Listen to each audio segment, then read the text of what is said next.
கடன் தொல்லை எந்த ராசிக்கு அதிகமாக இருக்கும்? 12 ராசிகளில் பிறந்தவர்களும் ஏதோ ஒரு வகையில் கடன் வாங்கிட்டு தான் இருக்கிறாங்க. அதில் எந்த விதமான மாற்றமும் இல்லை. ஒரு சிலர் அந்த வாங்கின கடனை எளிதாக திருப்பி செலுத்தி விடுவார்கள். ஒரு சில ராசிகளில் பிறந்தவர்கள் பார்த்திங்கன்னா அந்த கடனை கட்ட முடியாத சூழலை ஏற்படும். இவர்களுக்கு பெரும்பாலும் கேட்ட உடனே கடன் கிடைச்சிடும்.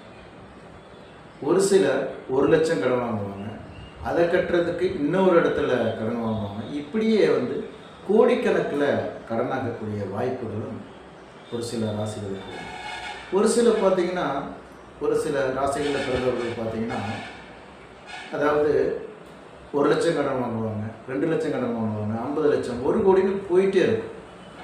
அந்த கடனை செலுத்த முடியாத சூழ்நிலைகள் ஏற்படும். இதில் முக்கியமாக ரிஷபராசி, விருச்சிக ராசி, இந்த 2 ராசிகளில் பிறந்தவர்கள் மட்டும் அதிகமாக கடன் வாங்கக்கூடாது. அப்படி வாங்கினீங்கன்னா அதை உங்களால் திருப்பி செலுத்த முடியாத சூழ்நிலை ஏற்படும். அதனால் ரிஷபராசியில் பிறந்தவர்களும் விருச்சிக ராசியில் பிறந்தவர்களும் அதிகமாக கடன் வாங்கக்கூடாது.